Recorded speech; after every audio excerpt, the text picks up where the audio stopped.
BMW 3 Series. It's a bit common, isn't it? Don't think so. Well, it outsells the 406, the Passat, the Laguna, as well as a whole host of Europe's more luxurious saloons. It's been around a bit too. 26 years, no less. You'd think people would be getting a bit bored of it by now.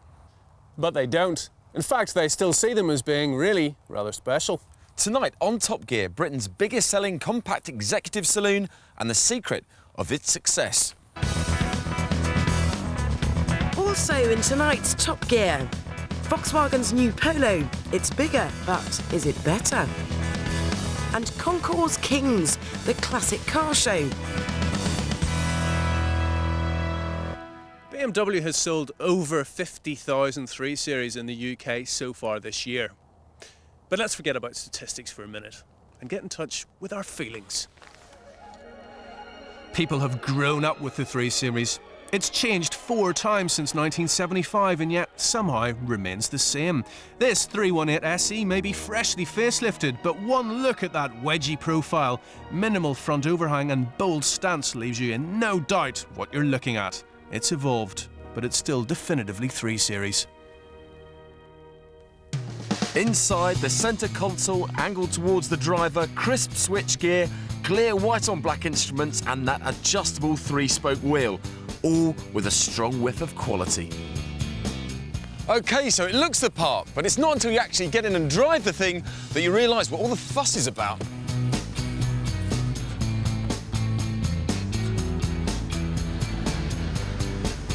The BMW remains special because it's rear-wheel drive. Now, this isn't some sad anorak fact. It actually makes it more refined to drive because the steering wheel isn't corrupted with the front wheel spinning, trying to put the power down. And it's actually more sporty to drive because you can tuck it into corners nicely.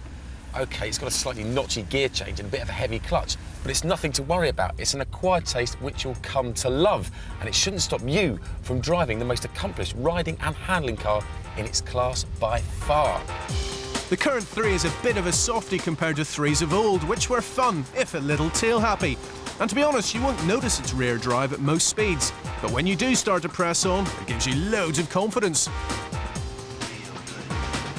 At the heart of the 3 Series really is its engine.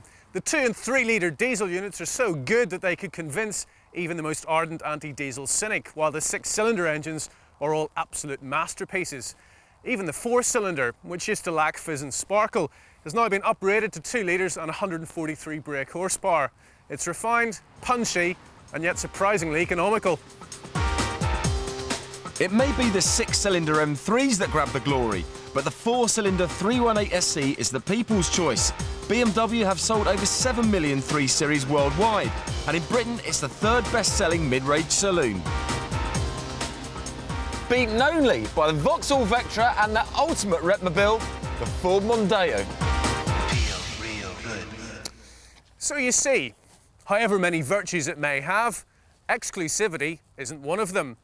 Join us later when we'll be finding out what it's like living with the 3 Series, and we'll be asking, if they're so bloomin' common, how come they hold their value so well?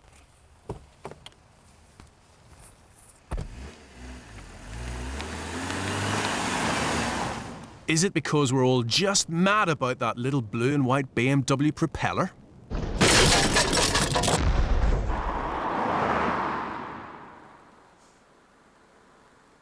Is it me, or is everything getting bigger? I remember the days when small cars used to be small. Take the Honda Civic, a perfect family runaround that was neither too big nor too small. But the new Civic is frankly massive.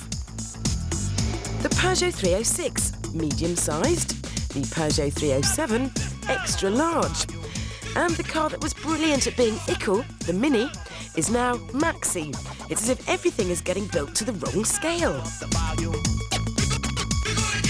And if that wasn't mad enough, then the new Polo is as big as a Golf used to be. Yes, that's right. The new Polo is big, but it's not actually new.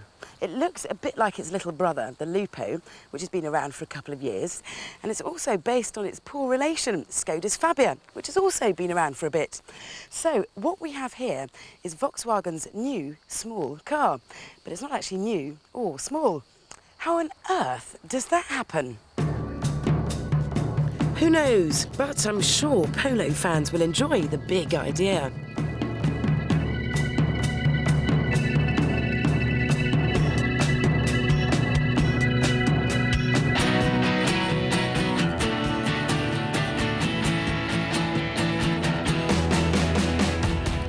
Now, school runners like this aren't laden with leather and luxury and aren't blessed with pant-busting performance, but there's no excuse for them not to entertain you, and the new Polo is highly competent, but it's just not a lot of fun to drive. It's not frisky enough, particularly when you've got a 1.2-litre engine trying to pull it along. However, small cars used to mean nasty, but this one has a very nice quality feel to it. What's most important about a car like this, though, is practicality. Things like, is it easy to park? How capacious is the boot? And do you have to chop your legs off to get into the back? Well, parking's a doddle, thank you very much, due to Easy Life power steering. And whilst the boot swallows luggage for fun, the rear swallows a 6'3" producer just as easily.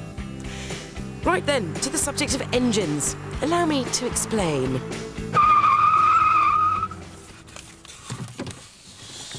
In a minute, I haven't quite got my head around it yet. I really might seem retarded, Almost. but I really want to see you again. Right, I think I've got it.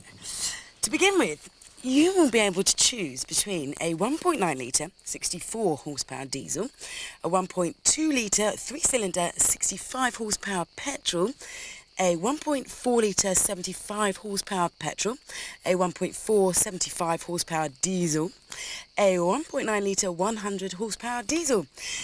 Phew. Then, later on, you'll be able to choose from a 1.2 55 horsepower petrol, a 1.4 85 horsepower petrol, and a 1.4-litre 100 horsepower diesel. Whew. So, to recap, the new Polo comes with engines with the following BHP: 55, 64, 65, 2 at 75, 1 at 85, and another 2 at 100. What? There is a serious point in there somewhere. It wasn't too long ago that when a car was launched, there'd be a range of petrol engines with a diesel to follow later. Today, the Polo's launched with 2 petrols and 3 diesels. The rise of the oil burner continues. The Polo is prim and proper, and all models come with ABS and airbags galore. But of course, one of the benefits of growing up is getting to stay out late, when the Polo really looks the part.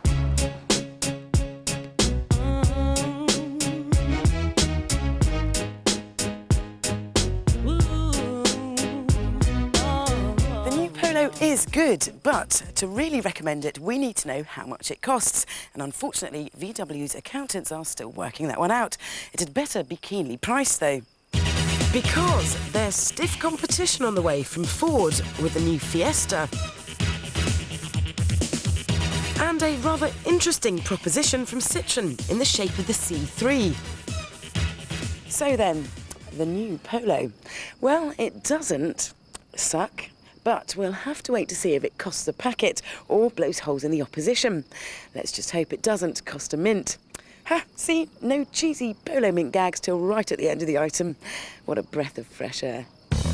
Still to come on Top Gear, Classics Illustrated, Concours contenders on show. Desirable diesels, now we really are smoking. But before all that, more German lessons from the BMW 3 Series. In an ideal world, we'd all buy cars because they were economic, well-built, and fun to drive. Now, whilst the BMW 3 Series has all these qualities, it's also got one more which helps sell it. And just what is our fascination with that badge? What it has is the idea of aggression, of fight. This is its core brand idea. If you talk about BMW, you don't think about the 5 Series or the 7 Series, you think about the 3 Series. It is the embodiment of it. This has been successful because the group of people out there, they want, who are moving up, gravitate to this kind of car. And if they don't get this brand right, if they don't get this product right, then it's going to start to erode the brand itself.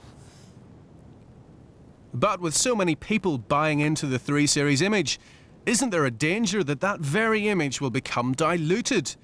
Have the wheels fallen off the BMW brand bandwagon?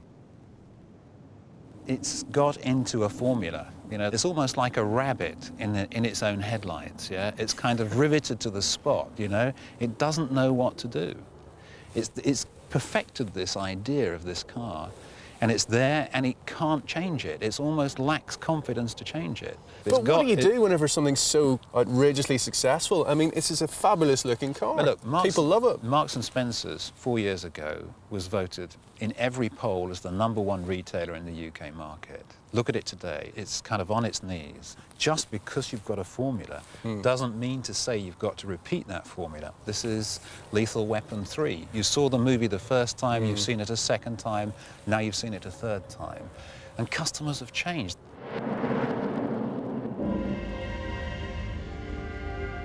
Previously, I had the model before this model, which was lovely. In a way, it was a more active driving experience. This one, you're a little bit more cushioned from what's going on around you. I took an M5 from London to Birmingham one night, on a Wednesday night, and I checked the MPG and the miles per hour. And the following week, I tried it in a 330 diesel, and to my surprise, it was just 3 miles an hour slower, but instead of 20 to the gallon, I nearly got 40. Alan and Anne Lee are a 2-car family, and both cars are 3 Series. So what's the secret of their appeal? I like the build quality. When you put the indicator on, it's a nice firm clip. You know that it's definitely switched on. When you turn things on or off, the pressure is just right. Because it's a nice tactile feel, and the steering wheel feels nice. Everything about the car feels right, it feels comfortable. Things are positioned comfortably. If I could change anything, it's right. It looks right, it drives right. It's got good seats, it's got good accommodation. Boring, isn't it, to hear people rambling on about how much they love their 3 Series? But this boundless enthusiasm plus a reputation for quality helps to make the ubiquitous 3 Series a residuals banker. If you paid 21 grand for a 318 SE in '98, you'd get around 11,400 now. That's 54% of the purchase price. Smaller engine 3s fare best, but the real stars are diesels. A T-registered 320 diesel SE Touring would have cost you 22.5 grand new, and 2.5 years later, you'd get around 14.5 grand back. But the right spec is vital. SE is a must, and you're not finished there. You'll need to add Metallic paint at 495 quid, plus 95 quid for the door handles, and upgraded alloys, say £350. And you might just fancy some leather seats. OK, they'll cost you another 1,200 quid, but they're increasingly sought after. Without them, you may be waiting a long time for the phone to ring, or get a less than warm reception from a dealer. If you fancy a used one, it's also good news. But what should you look out for? Well, with the current car, it's so far so good. But electric cooling fans are known to fail, and this could lead to serious engine damage should the car overheat. Start the engine and wait for the fan to come on. If it doesn't, walk away. So now you've become fully acquainted with the 3 Series, is there anyone else out there that can possibly steal its crown? Join us later in the programme to find out.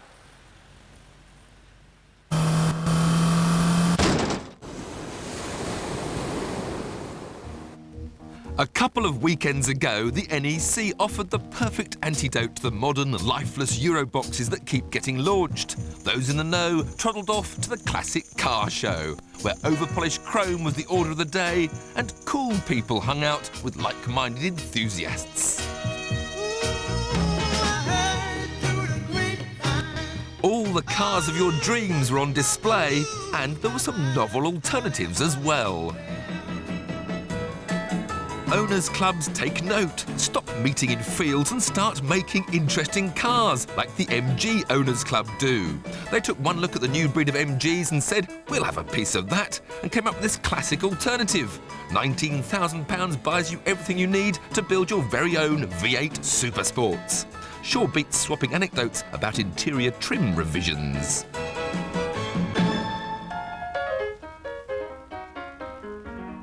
The show also featured some intriguing rarities. For instance, this is the Jensen Interceptor. Well, it would have been had the British company chosen to put the P66 prototype into production instead of just making this one-off. Of course, it was the Vignali-styled FF they eventually built, and it's easy to forget how technically advanced it was. The first production car to have four-wheel drive and the first to have ABS. Another much-admired one-off was this, and it's no ordinary Mini Cooper, because it's a hatchback. And why is it a hatchback? Because it was once owned by Beatles drummer Ringo Starr, who had Rolls-Royce coach builder Hoopers convert it so he could get his drum kit in it. It came with luxuries like leather and electric windows, and was the perfect way to turn up to the Abbey Road sessions. But this Mini caused a bigger stir, because it stops here and finishes down there. This is officially recognised by Guinness as the world's lowest car. It's fully legal, it's driven every day, and even came along the motorway to the show. And if that's not mad enough for you, then think about this. It's powered by a 300 horsepower V8, and it's claimed it'll do 180 miles an hour. Rather you than me.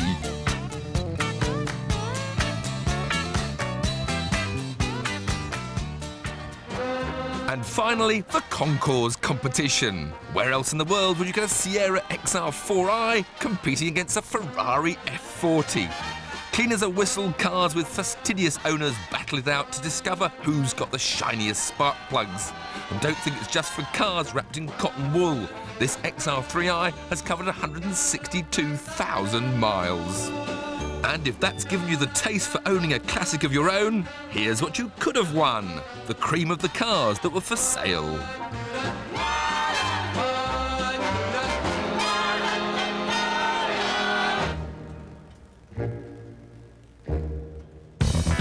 Coming up on Top Gear, diesel make you smile, oil burners get smarter.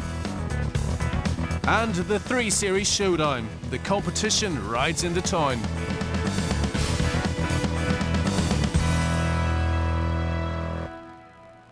There was a time when diesels were the preserve of late trains and lumbering tractors. Now diesels are trendy, but you already knew that.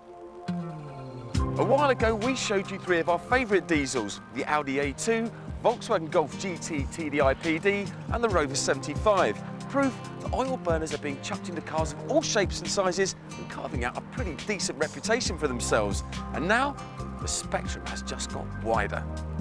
Here we have another couple of entries in the pleasantly surprising section of our diesel knowledge. The BMW X5 3-litre diesel Sport and the Peugeot 406 Coupe SE 2.2 HDI. Snappy, eh? But when the BMW X5 was launched, we raved long and hard about it. The 4.4-litre petrol V8 pulls like a rocket ship, but you're doing well to average 20 miles to the gallon. We expected more from the 3-litre engine, but that only manages 1.6 miles to the gallon more than the 4.4. BMW have finally got their act together and given us a diesel X5, but not the agricultural thing you usually associate with off-roaders. They've whacked in an engine that earned Jensen Button a speeding ticket.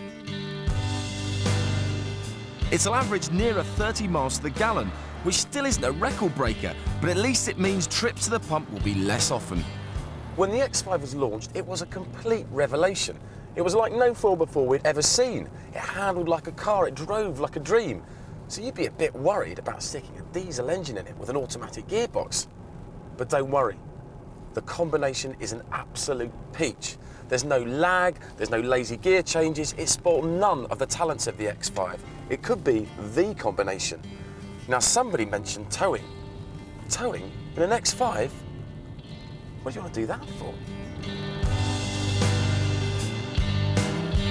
Ever since I got in this diesel X5, I've been trying to work out how I can buy it. Forget your Audi all-roads and your Volvo V70 cross-countries. This is damn close to being the most complete car I've ever driven. Now here's the funny bit. At £33,145, guess how much more expensive it is than the equivalent petrol? 5 whole English pounds. Now that is surprising. But not as surprising as this, a diesel coupe. A few years ago, it would have been impossible to conceive that diesel engine would get anywhere near a classic Pininfarina-styled sporting two-seater, but Peugeot have gone and done it. It's a 2.2-litre four-cylinder number and will get to 60 miles an hour in 10.9 seconds and then onto a top speed of 120 miles an hour, which is almost exactly the same performance as the 2-litre petrol. Not only does it talk the talk, but it walks the walk as well. It's always handled fairly tidily for a front-wheel drive car, but the 2-litre was a bit slow. The 3-litre V6, well, not sporty enough. Permission has finally been granted for the 406 Coupe driver to have fun with a punch of the turbo diesel.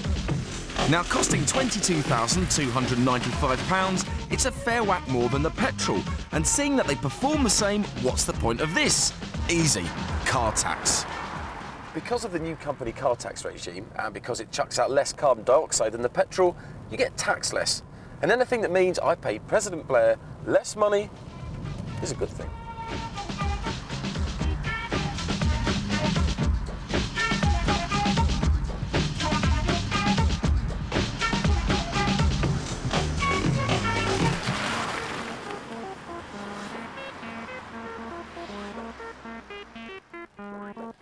Diesel drivers were never going to win friends by talking about fuel economy. It just makes them look tight.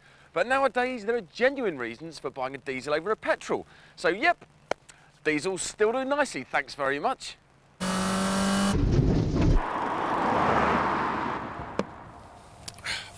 Meanwhile, back with Britain's best-selling small executive saloon, the BMW 3 Series.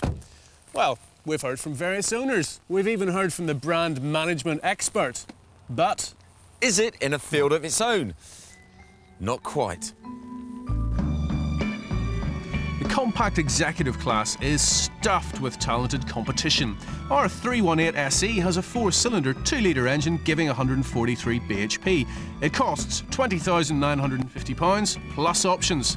What else is there at the price? Ah yes, the Mercedes-Benz, the C-Class, that badge, the quality, the 3-pointed star. Sadly though, for the sort of money that gets you the frisky BMW 318i, you can only get yourself into the relatively limp and puny Merc C180. Nice car and all that, but best enjoyed from the back seat when you've paid the driver to take you home after a nice night out. Of course, you can't beat the C-Class for image, and it's pleasant enough to drive, but it is expensive, and it's let down by its weak and noisy engine. Saab's 9.3 is the oldest car here, and it feels it. 21 grand buys 185 brake horsepower and plenty of performance, but the handling is no match for the 3 Series. It's well built though and has an enormous boot. Volvo's S60 is a handsome devil, very well equipped and great value at only £20,000. Safety is second to none and the seats are truly brilliant, but it's not for sports fans. But for 22 grand, you could have a Jag. The cheapest X-Type comes with a smooth 2.5-litre V6. 4-wheel drive and a well-sorted chassis inspire confidence, but the cabin feels a bit cheap. It's an excellent car, but it's a bit light on equipment at this price. MG ZT190 is a demon sports saloon with a much harder edge than the 3 Series. It's quick, sounds fantastic and has a stonking chassis. And at just £20,495, it's a bargain. The Lexus IS200 Sport is a 3 Series facsimile down to its rear drive chassis and smooth straight-six engine. It lacks grunt and the interior is rather tacky, but the build is excellent and it's got loads of kit. But after considerable soul-searching, this would be my second choice. The Alfa Romeo 156 2.5 V6, as voluptuously curved as an Italian supermodel, as tasty as a freshly cooked bowl of What, Simpson? What's all this food, pasta rubbish? What are you talking about, you romantic fool? It's the Audi A4, a solid, reliable German. Come on, we'll drive them. It's the only way to sort this out, Adrian. Audi A4 first, Barlow. Look, they're all nice cars. They're all nice. You know, it's a hard call. Yeah. But this isn't the second Let's choice. go and find some food and some women in the car. That'd be nice, yeah. Adrian, Yeah. We haven't even gone anywhere yet, and already this car's annoyed me. Why? Because there's that much travel on the clutch, and there's no feeling. Give it a chance, Barlow. The new A4 is cheaper than the 3 Series, but looks expensive. It's a rewarding car to drive for an Audi, and the build quality is superb. This is an all-round quality item. You're getting a car which looks like a solid lump of German engineering. I'll just stop you there for a second. I know that. So hang on. Why? You hit the nail on the head there when you used the 2 words solid and lump. Now this is more like it. For 21 grand, the gorgeous Alfa Romeo 156 comes with what must be the best V6 engine in the world. A razor-sharp chassis and even leather seats. It's fast, it's fun. Simpson, this is how a sports saloon should be. As we're going along this slightly bumpy tarmac road, you can just feel all those bumps just filtering through more than it does in the Audi. No, I disagree. It rattles. I mean, look, we're going along, Jason, and the dashboard and things creak and rattle, and that isn't good enough, Jason, is it? It isn't good enough. No, I don't know, there's something This is about the it. enthusiast's choice, Adrian. Oh, yeah, I completely agree, and I love... And the A4 is the accountant's or bank manager's choice. I could say the Alpha's the idiot's choice, and the Audi's the sensible choice. Do you want to be an idiot, or do you want to be sensible? Huh, an idiot, thanks very much. Hang about. Simpson's off again. Now, I get the feeling that for you, every journey is some sort of emotional roller coaster in which you need to be titillated and tickled by the car, and you should really come off that and think about getting from A to B in a sensible fashion in a sensible car. That's all I'm saying. It's about time maybe you grew up. Cheers, Grandad. Now, what we need is something with the Audi's quality and the Alfa's fire.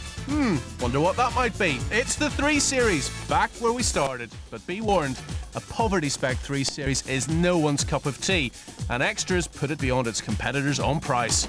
For the moment, the 3 Series is the leader of the pack, combining an evolving drive and prestige in a car that still sells like a hotcake. In a market where all executive cars are pretty much equal, the 3 Series is a little more equal than most. Next week on Top Gear, the new Mercedes-Benz SL. Mini racing on a mini budget.